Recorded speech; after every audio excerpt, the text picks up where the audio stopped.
तो आतंकवादियों को फायदा हो जाता, जिनके पास काउंटरफिट पैसा है उनको फायदा हो जाता। अब ये तर्क ऐसा अजीब है, किसी की समझ में नहीं आ रहा। मैं आपके माध्यम से सरकार से पूछता हूं कि जरा ये बताएं, कृपा करके ज्ञान दें।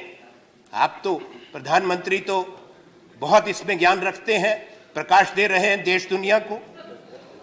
मुझे ये बताएं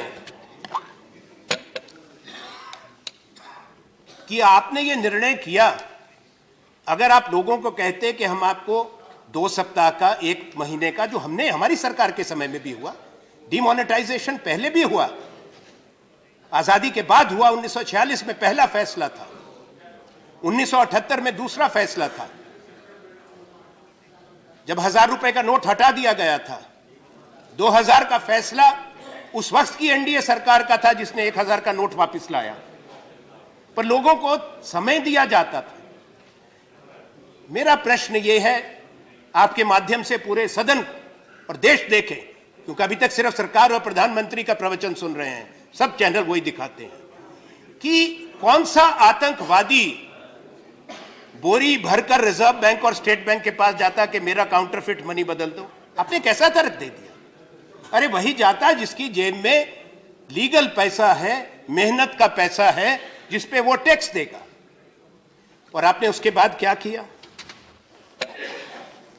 आपने उस पर सीमा लगा दी, दरियादिली करी कि जो विदेशी सैलानी देश के अंदर आए हैं, लाखों, मेरा व्यक्तिगत भी अनुभव है, और कोई ऐसे भी लोग हैं जिनको वित्त मंत्री भी जानते हैं, बहुत बड़े ज्यूरिस्ट हैं हिंदुस्तान के बाहर के, जो उस रात होटल का बिल नहीं दे पा रहे थे, उन्होंने अपना पैसा एक्सचेंज कर लिया था। सरकार ने 12 बजे पाबंदी लगा दी कि जो बाहर के विदेशी नागरिक हैं वो भी केवल 6000 रुपया ले जा सकते हैं।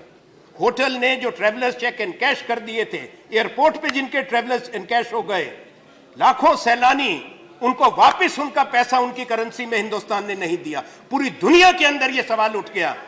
पूरे आज के समाचार पत्र भरे हैं, आज के समाचार पत्र।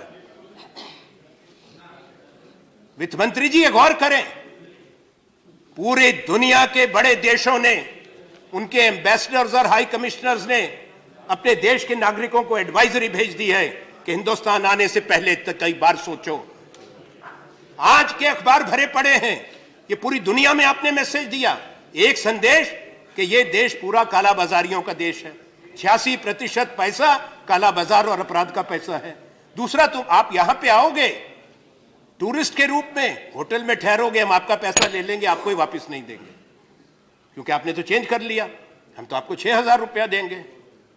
फिर आपने और किया, बड़ी दरियादिली करी माननीय प्रधानमंत्री ने हिंदुस्तान के लोगों पे, कहा आप पैसा निकाल सकते हो 11 तारीख तक। अब उसको बढ़ाते जा रहे हैं, कतार बढ़ती जा रही है, म्याद बढ़ती जा रही है। तो क्या कहा आपने?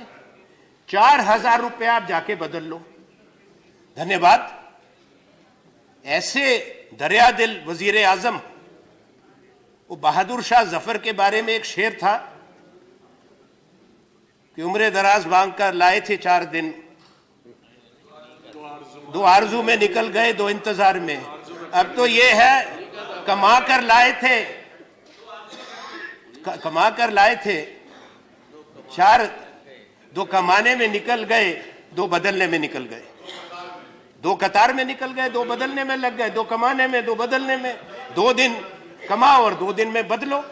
एक ऐसी नई, आपने ऐसा एक हालात पैदा किए, बड़ा एहसान किया कि हर व्यक्ति को यह कहा कि तुम आओ, हम बड़े न्यायोचित निर्णय करते हैं, आप 4000 रुपया निकाल लो। साथ में बैंक का खाता है, हम सबका खाता है, गरीब का भी खाता है, कर्मचारी का बैंक का अकाउंट है, बचत खाते हैं, छोटे व्यापारी का खाता है, करोड़ों खाते हैं। आपकी तो ढोलक की जनधन योजना की है, पर अगर आप खुद कहते हो कि उनकी जांच करेंगे, आप खुद ही मान रहे हो कि वो 0 बैलेंस के अकाउंट थे, रोज सरकार कहती है अब जांच करेंगे, उसमें पैसा आया तो सरकार कार्रवाई करेगी, तो काहे खोलवाए थे।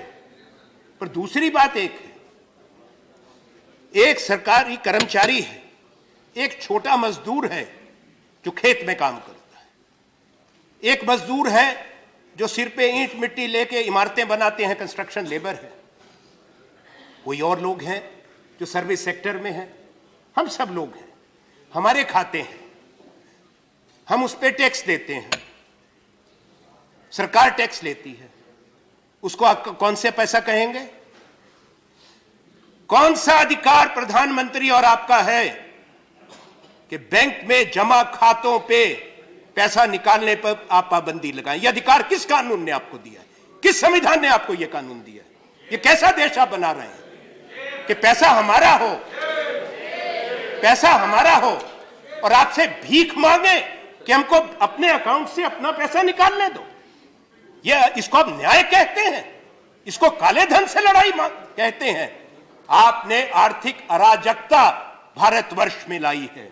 आपने हिंदुस्तान की जो अर्थव्यवस्था है, जो नकदी भुगतान पे चलती थी, आपने उसकी रीढ़ की हड्डी तोड़ी है। आने वाला वक्त आपको बताएगा। मेरे देशवासियों, मेरे घर परिवार